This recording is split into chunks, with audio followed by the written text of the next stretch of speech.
All right. Um, what we're doing here tonight is this is part of the problem, I think you all have heard us talking about it. The problem of that we've experienced in Indiana with DC applicants that make application. George and I and Gary interview them, and we all sign off and think they're great candidates, and so we bring them on board as district captain. Well, we assign them to the DC team, and then Rachel sends them an email to start their training, and all of a sudden they disappear. We never hear from them again. We don't know why, because they never communicate with us once they disappear. So we're looking at this as best we can as to what we can do to ensure, or to help at least ensure as much as possible, retaining these people to get them started in the training program. So one of the areas that we want to look at and talk about is, are we all, the people that are doing the interviewing, the phone interviews, primarily George, myself, Gary, and of course Mindy will be doing them now as a region captain. Are we all pretty much on the same page as to what we're telling these new candidates? Or are we telling them something completely different from what they read or saw on the Convention of States website? Or are we telling them something completely different?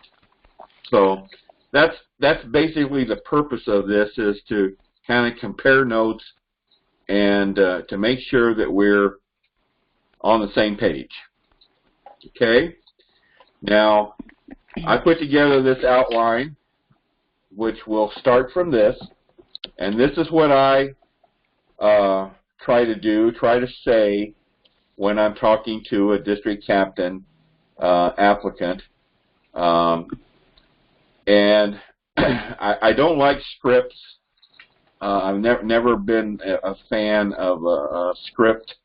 I mean, I will read them to myself, but I like putting things in my own words. So what I've done here is I basically prepared an outline. Are you showing it on the screen? Because I'm not seeing it. Yes, he already sent it out. I think he sent it out. It's on Slack too, so you could probably download it. I saw it, but I thought he might be showing it here on the screen. But yeah, I am showing it on the screen. I can see it. Okay. Oh, wait a minute. There it is. You're minimized down in the corner. So okay, I'm up. All right, maximize me. You are. I'm pretty well maximized anyway, but okay, Rachel will make something out of that, I'm sure. That's the whole problem here. You're the boss. Get Rachel's email. You what? I said everybody's fine, then they get Rachel's email and they go away. Excuse me. I just got 2 emails in the last 24 hours from people that both complimented me on my welcoming email and how great it was. So, I don't know. How much is that? Yeah. I gave them half my salary to do that, so, yeah. 0. Well, now we are, before we get into this, Rachel has agreed to, and this was an idea that came up in a previous conversation about this problem, and that is that Rachel's going to prepare just a short video that she can, or we can, I'm not sure who will yet, but we will send that video to the applicant, and she will introduce herself and welcome them to the training program and give a brief, just a brief synopsis of the program. And I think that will also help. Again, we don't know what the problem is here, okay? But we're taking some steps, trying to take some steps to welcome them more and increase the likelihood that they're going to stick with this. Can I just say something, Dale? Is that okay? Well, I'd rather you wouldn't right now, okay. but no, okay. I'm sorry. Go ahead. I guess just so that George, I guess kind of to sum it up for Gary, George, like we don't know exactly why, so we're going at every possible place that could, there's probably the factor of people, we've talked about this before, somebody decides they like the idea of being a volunteer, but when it actually comes to doing something, they don't want to. But we're going at every possible point of entry and trying to help with everything. So I'll be working on the training piece and trying to make sure we don't lose people there, and this is like the step before. So we're kind of, I guess the point is, so yeah, we're going in it at all points. We don't really know that it's happening at any particular point, so why not just attack it everywhere, right? Right. Okay. Now I'm not. Don't let me read this outline word for word here, because you can read that. But I basically touch on 4 areas, and again, I say these things in my own words, all right? And the first area, of course, is just a general opening. How'd you hear about Convention of States? Are you still working? What did you do if you're retired? What did you do in your career? Just kind of general talking and, of course, collecting some information, but just a general talking about Convention of States and what they did. Then the second area, and that's the key area here, is I go into telling them what I think the 3 major responsibilities are of a district captain. And of course, the first area is their legislator relationships with their state representative, state senator. I always ask them if they know who those people are. Many times they don't, and I tell them, well, I didn't either when I first started. So, but I point out, their responsibility is to make sure that those legislators know that you are the contact for Convention of States. You're the Convention of States contact for them in their district. Then I get into that we're a past state.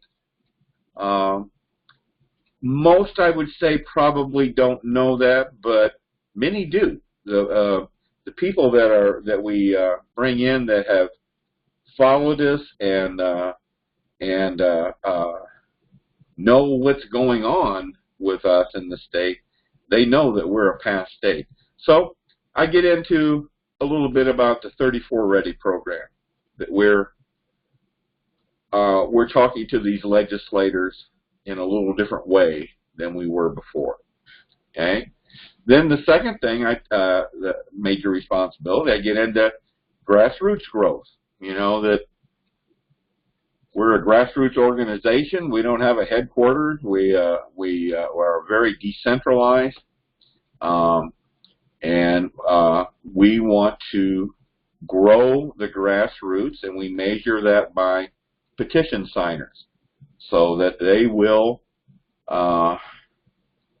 once becoming a district captain, they will be able to determine who in their district has already signed petitions and who the supporters are, and so their responsibility is to get more people to sign petitions. And then the third responsibility has to do with self-governance.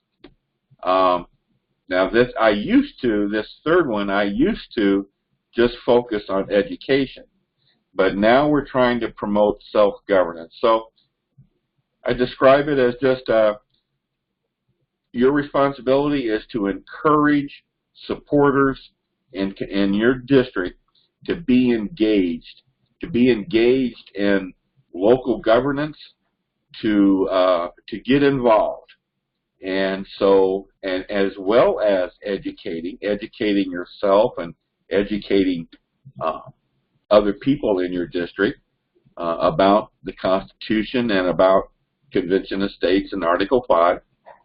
So, in other words, promote the concept of self-governance. Then, and of course, I'm asking if there's any questions as we go along on this. But then I touch on the third item, being technology, and what's going to be required of them from the standpoint of technology, and that especially video conferencing, and that we will train them on the technology involved. And then the fourth thing is the training program. And I mentioned Rachel's name, and that they'll be getting an email that we set up on modules. It's very important that they respond to her and follow the directions in the email, and that there'll be 5 modules, and it'll be a one-on-one video conferencing experience. So that's pretty much it. And you know, do you have any questions or anything that you need any more information on? So that's pretty much what I say. Dale, there are a couple of things that stuck out to me, and I don't do these interviews generally, although I have done a lot of recruiting calls where I've ended up having this conversation. There's 2 or 3 things that tend to come up quite often in training that maybe I should let you guys know, because maybe there are things that are not being addressed, and I don't think they were mentioned in here, but you guys probably touch on them. One of the first things that a lot of people come in, I don't feel that they're getting a good idea about, first of all, the national stuff versus our stuff. And I think this ties into the point we were talking about earlier about, you know, the description on the website. A lot of people are confused about the Tuesday trainings. I have people calling me that are, you know, doing Tuesday trainings, and they're so confused. They don't know who Ginny is, and they're kind of like, but they've talked about this. And so I'm just letting you know that people seem to be a little bit confused about the fact that, you know, the national strategy is going to be, of course, geared to the states that are not passed. And while we are not discouraging them from attending them, you know, that they need to remember that things are done differently in Indiana because we're passed. And that kind of ties in also to the second piece about the responsibilities. I also get quite a few people who seem to be a little bit confused about, again, the same point, the point of as a past state, what are we doing? You know, what are we, so I feel that like I end up spending quite a bit of time answering those questions and explaining them, and people seem to be kind of confused about that. So that's just my experience with people coming into training. I don't know if there's anything different that would be done in the interviews, but I can just tell you that when people are coming to training, those seem to be the big places where they're kind of confused. So that's my only addition to that. Well, I've had,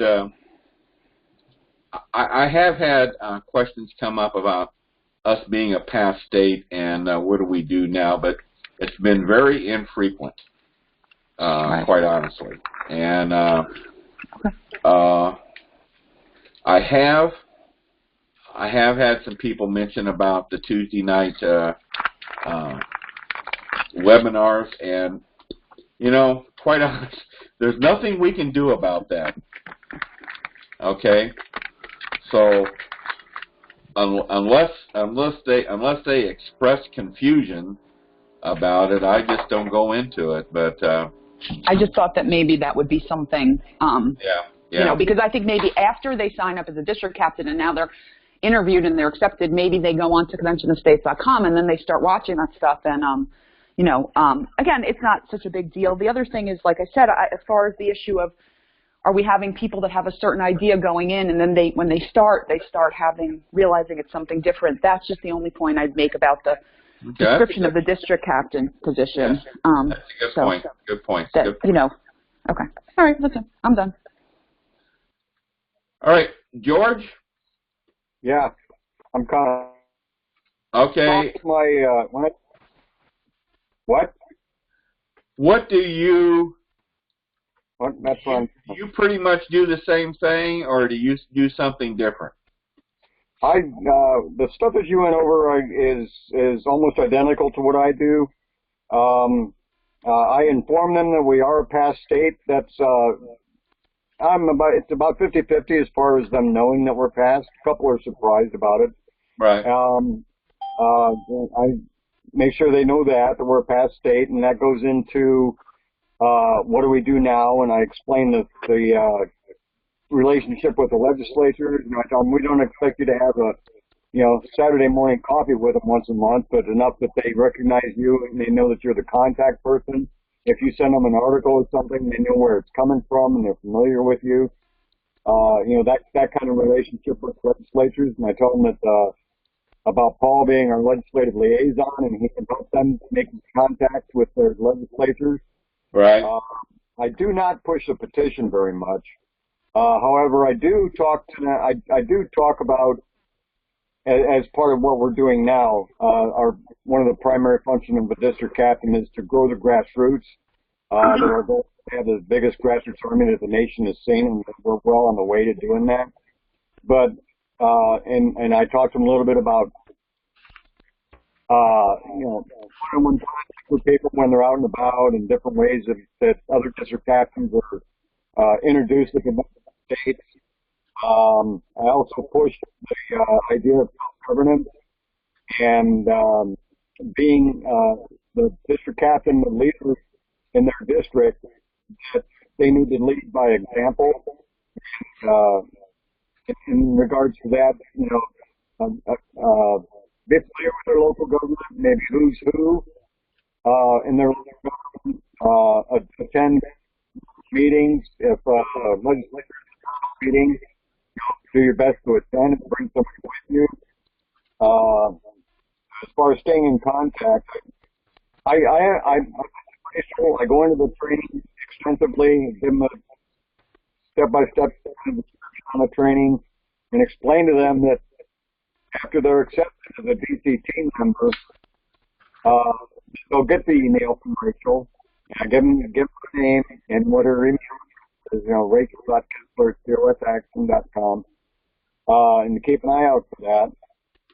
And I tell them that I emphasize that because, well, for the reason we're having this discussion, because we've had people come in and then just drop out, and we don't know why. But the other leadership in the state, we're here to help you. We're here to help our district staff. We're your support team. So if there's a problem, if there's a concern, or things, whatever the case might be, stay in contact with us and let us help you out. I also go over national versus state. I usually ask them if they, I do ask them if they read the blurb and that shows up before they do the application. I explain to them, not so much from a state versus non-pass state. I explain it to them more of a national is looking at all of the states together in that scope. But here in Indiana, we're focused on Indiana. For our training is centered around Indiana. Some kind of, the national way to go to that Tuesday night webinar. Tell them that it's designed for new volunteers and new district captains. There's always a little work out of that, but for a while it will become kind of redundant. I'm not trying to poo-poo the idea. If you want to watch them, fine. I catch them when I can. Let's see. What are my notes? We're here to help. National versus state, Tuesday night. And I explained to them that the state is broken up into regions. And we have 9 regions. If they have a region captain, then that I would send them up to them for the second interview. I explained to them how our interview process goes. That's what that's about. And if they don't have a region captain, then I introduce them to Dale.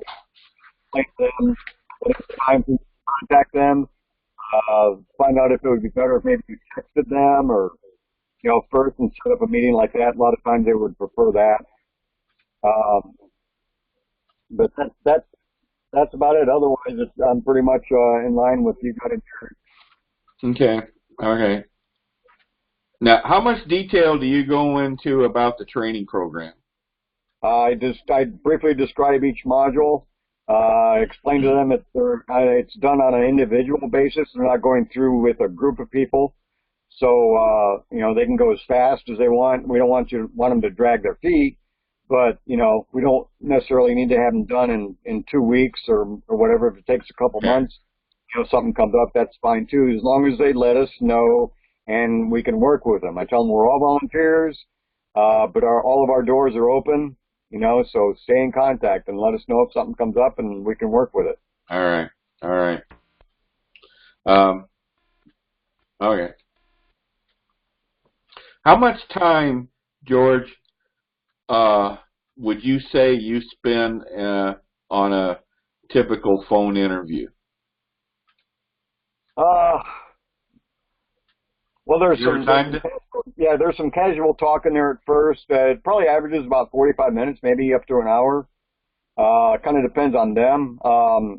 Yeah. I let them have a voice also. I let them talk about themselves rather than just dumping everything on them. There's a lot of casual conversation in it too.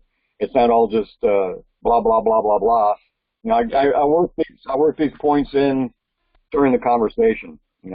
And in that's where I find out what kind of work they do or did if they're retired, what their health is like, what their family situation is like, all that sort of thing. Yeah. But about 45 minutes, maybe an hour, is not uncommon. Okay. I'd say I probably average about 30 minutes. I'm curious, you guys. I'm just curious because after doing the recruitment calls, in my experience, the people who eventually did apply as district captains, I think I had 2 of them, I spent probably a half hour to 45 minutes on the phone with them, going through all that with them. Do you notice that George, when you get somebody, if they've had a recruitment call, like a good, thorough recruitment call with somebody who knows what they're talking about, they're already more versed in the stuff versus the people who just apply through Facebook? No, I haven't really noticed any difference. Okay. If they've talked to somebody else beforehand, like a recruitment caller, right. I do sometimes get feedback. Like Mindy was really. I talked to her, some woman. She was really nice, but not a lot of detail on the call. No. Yeah. Okay. Just curious. Okay. I do. Gary, a lot of their information because a lot of them do know that we're past state already. Okay. Gary, are you on? I am on the call. Okay. How has this sounded to you? Are you pretty much the same thing, or are you doing something different? Well, honestly, I had never really thought that much about these calls. When I've interviewed people, I've kind of talked to them about what their interest is in convention estates and, find out about what their commitment is to being active. And honestly, I didn't really have any structure. So for me, this is great because, it gives me something to work from, an outline. I just kind of done it haphazardly based on the questions they ask and just kind of hit a few things like the 34 Ready program and so forth. So if you've talked to people that I've spoken to, a lot of this is probably the first time they've heard it if they talk to you, because I've been pretty brief when somebody says they're interested. I haven't gone into a lot of detail generally. Okay. That brings up an interesting point. I know you'll be shocked to hear this about the redundancy issue. It kind of, the idea that cause all of these people are eventually talking to you, Dale, right? So they've either talked to George or Gary or Mindy. I wonder if there's a way to kind of divide it up where, some of the material, making sure that a certain number of things are always addressed in the first call. Therefore, you can just, you don't have to go over the same things with them, but you can use the second call to go a little deeper or to address other issues. Because it seems like, explaining, unless, I don't know, I guess that's potentially, because if Gary's now going to follow your outline, then it's going to be like almost the same call twice. Well, now see, But- no, I No? don't. Where there's a region captain involved, which of course Oh, right. Very- They do the second call, not the first call. the region captain does the second phone interview. Okay, so then it would be more of an more of an issue of that, like, okay, so George. then by the time people get to Gary, they've already gone through George, and George is very, obviously very thorough. Right. So Gary Right. doesn't necessarily need to be covering. I mean, obviously he needs to he needs to be convinced that the person knows is committed. But I don't know if it's necessary that Gary does, goes through all the things that George goes through. Well, I think So- that's a good point because it sounds like George is quite thorough. I don't know, maybe overly thorough, but he's quite thorough and It's all very casual. yeah. And also, I mean, that's the first interview. I'm the first filter that they go through, So Let me ask you, George. You see my outline. Am I repeating what you already told them? Yeah, what you would put in the outline, a majority of it, I go through with them. I don't think it would really hurt going over it with them again because it is a lot. And you express things differently than I do. You being the state leader, it sounds a little differently coming from you, and that kind of reinforces what I was telling them. All right. Yeah, honestly, I kind of think repetition is good. And, I mean, if I was talking to somebody and I got the sense they're like, hey, I've covered all of this, then I might just go to say, what do you have questions about? What do you have? Are there doubts about any of the aspects of your job? Are there things you feel like you might need more training on? Or just kind of explore it from that and kind of explore if they have questions about something, doubts about something, uncertainty about something. But, I don't think there's any problem with repetition because that's really the kind of the way people learn is by repetition. Okay. Yeah. Yeah, I agree with that too. I think it's definitely though good that we're having this conversation because I mean it's nice for for Gary and Dale to know, at least have the comfort and confidence that these things have already been told to this person. So Right. it's good that now you guys know that, so going. And I'm not saying you shouldn't repeat it, but I think it's important that we did this and that it was a great idea, Dale, to have this conversation so that you guys now, when you get that person, you already know that they have got a substantive long conversation with George. So I think it's all good.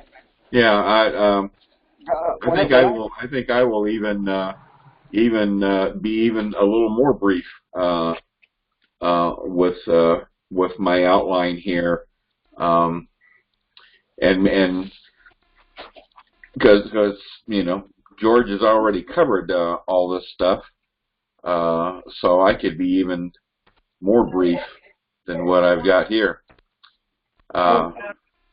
Another attitude that I take when I make these calls is I'm trying to get to know that person a little bit. I mean, what's their, well, I don't mean to be blunt about it, what's their mental capacity? How smart are they? And if they have any experience in politics, all that stuff, comes out in the conversation. And then, when I forward them to you, I try to give you the high points of the conversation. Right. Right. And, messages and stuff. But, I'm also looking at them like that. I don't really talk to them about it. I'm just, trying to be a good listener. Trying to get them. Well, and I appreciate those notes, and Gary, both you and George do a very good job on your notes. So I generally feel good talking to the people that I kind of already know a little bit about them before I got. Yeah, you do check the Citizen Builder notes too, don't you? What? You do check the Citizen Builder notes too, don't you? Before you call. Well, that's what I'm talking about. Yeah. Oh, okay. Yeah. Okay. Oh, I Okay, always yeah. look at the Citizen Builder notes. Okay, yeah. Yeah. That gets in Slack too. So okay. That's what I'm talking about. I So got a question. I was thinking about this tonight. I think we need a consistent method rather, for me to pass on somebody up to you. or to Gary or to Mindy. You know, like a dedicated channel in Slack or something, because I think sometimes, you know, and it's happening with like you passing somebody on to me. It's easy, I think, for them to kind of get lost in the mix of everything. Isn't that the whole point of the LMT tracking? And we could give Gary and Mindy access to that so they could see when somebody gets passed on. Yeah, but yeah, I mean that is probably the savior in all of this. I don't know. Yeah, notes. Well, I always check those Citizen Builder notes anytime before I make a call to anybody. I mean, if Dale is check instead of, because I see what you're talking about, like with Slack, because you'll put notes passing someone up, and then there'll be a million other conversations afterwards. But maybe if we have everybody everybody sharing the LMT tracking, and then Mindy and Gary as well as Dale know, you know, they could look at it regularly and see, oh, somebody was, you know, George passed this person up to me. Now it's my responsibility to call them. Yeah, I think we ought to utilize that LMT report. All right. Yeah, that's okay. I think I usually get a text and a Slack message like from George, so I usually know, and I don't know if too many channels becomes a problem, but I don't know. Hopefully, we haven't dropped the ball on anybody. So, no, I'm not that familiar with LMT, so. There's a spreadsheet, Gary, that I put together for others to use. It's not, you don't have to actually go into the LMT, but basically what it is anytime an applicant shows up, their name goes on there for any position, and then there's a column in there, first interview, second interview. So what would happen is it's a Google spreadsheet, you can get access to it, and Mindy can get access to it, and then basically you would be able to look at it, you check it every few days or whatever, and if it'll see someone that's in your region, you know, okay. George will write, under interview 1, you know, spoke to this person, they think they're great, passed on to Gary, and then you would know that that person is now for you to call. Okay. And then after you complete, if you want the person, if you think the person should, you know, continue, you would also put down when you tried to contact them, you know, all the stuff that you'd put in Citizen Builder, but with Citizen Builder, we have to take that extra step of going in, looking at the record. This way, it's just, I can send it to you. It should be pretty self-explanatory. Okay. It's just an easy, at-a-glance look of the status. So, for example, if you do a recruitment call in your district and you get an interested person, that's a way you can check to see if that person has put in an application without having to keep going back and looking in Citizen Builder. And then you can also see that, oh, George tried to call the person but didn't get a call. And then you could keep tabs on the people in your region that are applicants. So I think it might be helpful. Okay, and do we also make notes in Citizen Builder on those kind of things as well? Oh yeah, yeah. Oh yeah. Oh yeah. Yeah, this does not take the place of Citizen Builder. This is just a tracking tool to help you. Focus tool for that one for people who want to be active volunteers. Okay. Yeah. So if I understand what we've said here is George is pretty much laying the groundwork, doing a thorough job of laying the groundwork. So Gary, you and I, and when Mindy listens to this, it would be Mindy too. Then we need to, if you want to kind of use my outline as a guide, please do. But our role in the interviewing process is to kind of hone in to see if there's questions in certain areas, and just so they make sure that they understand the basics without repeating everything that George has said to them. Yeah, if you can also emphasize that we're here to help them, that we're their support team. Right. So I think sounds like we're on the right track. I think, Gary, maybe you need if you want to use this outline, that's fine, but maybe you need to kind of formulate the talking points that you want to try and cover, formulate those a little bit more. I got to kind of in tune with this. If we're interviewing somebody that in a district that already has a district captain, what is your feeling about the current district captain and the new applicant talking to each other? I tend to try to push that. That's probably a good idea. I just want to avoid mixing oil and water, you know. Yeah. Well, isn't it up to the district captain whether they want someone as a co-leader or somebody just on as a team member? So are you talking about if they say they want a co-leader? Even as a team member and stuff. I mean, it's still somebody they got to work with.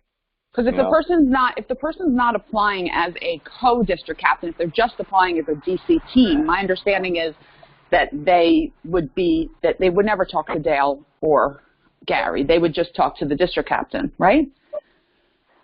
Right. If the district if they're just going to be a team member to help once in a while the district captain, then that district captain can choose who those people are. But people that are to be co-leaders, we want to put through the district captain training process because they may someday take over as the district captain. Right. Now, I think though that George has got a good point there that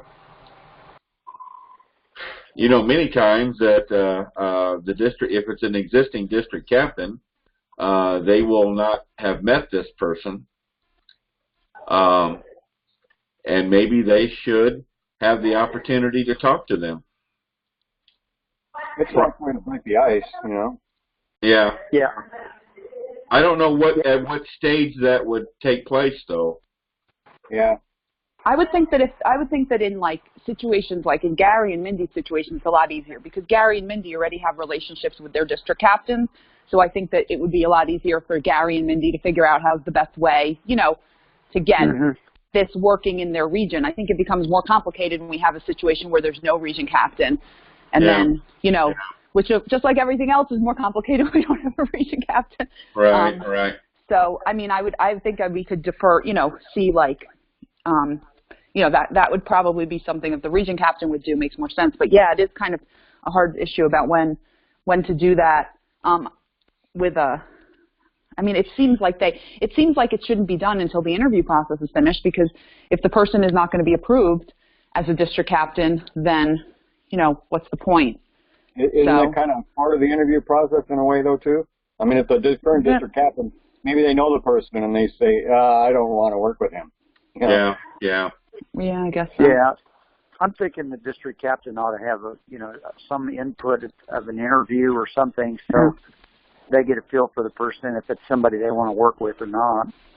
So if it's a co-leader, we're talking about 3 interviews then? Well, I don't know if you count the third one as with the district captain. I guess it is, but technically I think, but unofficially it's a third one, unofficial. I mean, it's captain. If they want to call them, fine. If they don't, I'll try to connect them, but it's kind of, I leave it up to them, Yeah, maybe it should be optional, like you said. Yeah, maybe it should be, maybe it should be optional. Maybe like after they get past you, George, you contact the district captain and say, I have this person. They've been passed through the first interview. They're coming on as a co-leader, because if they're coming on as a co-leader, then that district captain has already said they want the co-leader, because that decision is up to the district captain in the first place. So, you know what I'm saying? Like, we're not bringing on co-leaders unless the district captain asks for them. So, that's the other issue. So if at that point, then let the district captain decide if they, try to set them up. No? No. Is telling them that we want them to build a team, a district captain team, and if there's not a district captain there already, I say, you're going to be the leader of your district. You're the team leader, and we want you to go through your volunteer list and call them up and talk to people, get kind of familiar with them, see if there's somebody you'd like to work with. But I also emphasize building that team, and again, we're going to help them do that. Well, but now what's been happening is that we've been we get a DC applicant in a district where there's already a district captain, and we have been basically forcing that that DC applicant on the existing DC as a co-leader. Oh, we've been forcing? I thought we were asking them what they prefer. No, I don't think we have. That seems kind of... That doesn't seem right, does it? Yeah, I guess... that much. I don't think it's been happening all that much because we don't have that many DCs that. No, but there's a few. I mean, I know that Gary wasn't. Don't you have somebody that that took over in your district? And I remember asking you, are you still going to be the district captain? Is this person going to be a co-district? But I think, I think maybe it's only Diane Hurt. Yeah, go ahead. I have another guy that was a district captain. Somebody else applied to be DC. And so I called him and I said, would you rather, if I called the district captain, I said, would you rather have him just be on your team or be like a co-DC? And he said, yeah, I'd like to have him as a co-DC. And that's so we where I got the idea. On that basis, yeah. Yeah, that was where I got the idea that we were asking people because Gary was asking his people. So I guess we have to figure out whether that's the policy or not, Dale. Right? Well, that ought to be the approach we take then. Yeah, I agree. Yeah. Okay. And we've got, now we've already, Diane Hurt's one of them. Matt Shota is another one.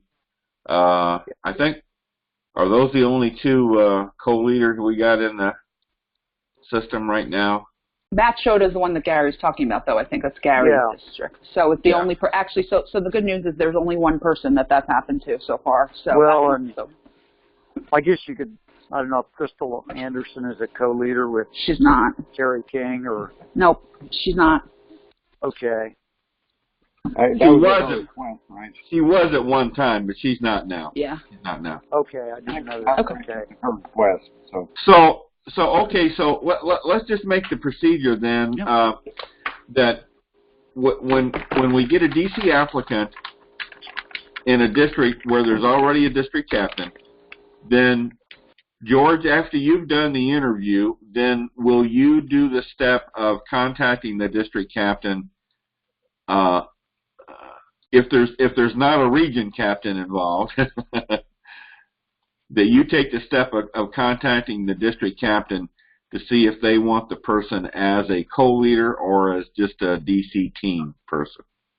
Okay, yeah, I can explain that to the new applicant that there's an existing district captain, and that I will be contacting that person and try to get them to make contact with each other for just a howdy-doody kind of thing, not really an interview, but just to see if they're going to meld, Right. Be able to work together. And people understand that, because it works for them too. They don't want to work for some tyrant, And we really want to encourage this. As a matter of fact, we want to encourage co-leaders. Yeah. So I guess that will kind of get us over that hump. Am I right then, George? If you do that. Yeah. Okay. We talked briefly before. This is, I guess, a different issue, but yeah, I can take care of that. Neighboring districts. Should we be looking at that? I guess that takes a lot more logistics as far as seeing where they live on the map and where the district lines are and that kind of thing. Is that something we should try to manage later on, or? What do you mean by neighboring? You mean a district captain handling two districts? Or maybe not. Well, that and if they live, close to a neighboring district, maybe they can take that district instead. Like I actually live in District 82, but my district is 51 as far as the district captain goes. That's because of a little quirk in my in the borderlines of my district. And at the time when I came on, 82 had a district captain. I think it was Rick. Yeah. I think. Yeah. He already had 82, so I took 51, and I live like half a mile away from the border. So. Well. It's kind of a pain to try to evaluate that and figure out if that's something that would work. I mean, it might be after they get done with training, we could look at that a little deeper or something and kind of give them the opportunity later on down the line or something. Yeah, I was thinking if somebody's in this, like a code district captain, and after they've been on board for a while, and we don't have a district captain in a neighboring district, maybe we could say, hey, would you like to take on this district instead and be a district captain over there? Yeah. Yeah, I mean, as long as we don't send them all the way across the district to get there, you know. Right. You know, Yeah. they live, you know, close to the district border and stuff. Yeah. So this would be a geographical driven thing. Yeah. Right? Yeah. Yes. I mean, would there be an issue with the fact that that person is not a constituent of the legislator that they're going to be talking to? I haven't had a problem with me and mine anyway. That's all I can really do. Right.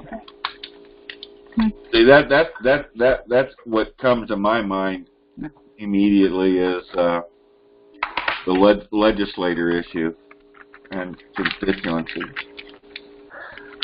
Well, I guess we can look at those situations, I guess, and take them one situation at a time. But When I think about it, you know how that might work, and this is going to make it more complicated, but I'm going to say it because I have to say it. This with the Senate districts, that could work. So, because you know how we, Dale, as you know, the Senate districts are a problem because we could have every district captain, we could have every district filled for district captains and still have Senate districts that don't have anybody because the Senate, because you could have 3 different districts where everyone's in one Senate district and no one in the other 2 districts, and there we have nobody.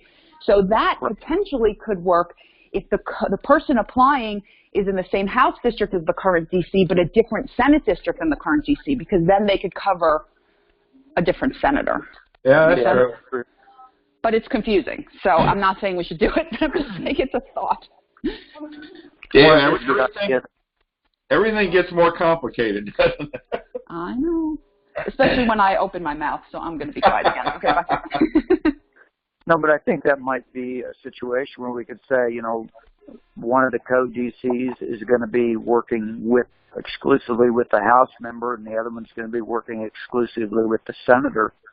And that way they can both, you know, be working with, you know, be a constituent of the person they're working with. Something to think about.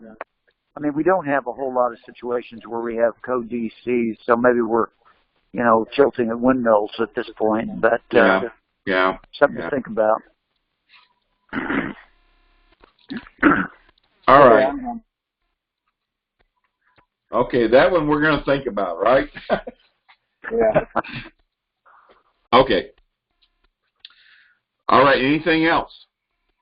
Yeah, what region is Mindy the region captain of? Region 4. Okay. And I think she's already got a new DC applicant lined up to take her old district. Isn't that Dallas? Dallas Hawkins?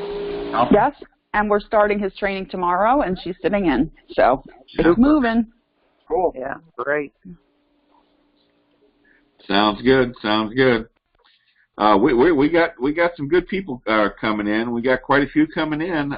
So we got to keep this going. Yeah, we're getting some quality people. Yeah. Yeah. Okay, guys. I thought we would limit this to 30 minutes, but we're approaching an hour. So it's because Rachel talks so much. But anyway. Someday somebody's going to notice all those scars on her back. Yeah. Okay, Rachel, you got your. Rachel just bought a house, you know. I did. Yeah. Oh man. How many square feet did you say it is? I missed that. 2,300. Oh, okay. Which is way too small for one person and 2 cats, obviously, but we'll make it work. So they got enough for one cat. Yeah, I didn't realize your position paid so well, man. I know. Exactly. You know, Well, I made my fortune working as a lawyer, you know, so Gary understands. I think it was the COS Christmas bonus that did it for her. So you know what did it for me? Living in New York and having a house in New York and then selling it to come here and having things cost like a third as much. That's what did it, honestly. So, so the important part about me is that I'm going to be moving within a month. So everybody needs to be prepared that Dale's going to be like a little bit frazzled because I'm going to have to pull back a bit. So I apologize in advance for everything that's going to be pushed to you because I'm going to traumatize him because I'm not going to be as available. So sorry. Not really sorry, but sorry. Yeah. Oh, well, thanks for the warning. And then you got to paint everything and do landscaping and. No, there'll be no painting. There'll be no. The house is already painted. Need to know that. The landscaping, yeah. Oh yeah, I'm gonna go out and buy one of those riding mowers. Drive around. It's the only kind of mowing I'll be doing. I would suggest either a John Deere or a Simplicity. John Deere is a real rugged. I know that, George, I know you haven't ever actually met me. Well, I don't think I actually even ever met you, like, in person, but you've talked to me long enough. Do you really think I'm going to be mowing my own lawn? Really? I thought everybody did that. I mean, there's pleasure in that. I would have thought so. I've never, yeah, I didn't, no.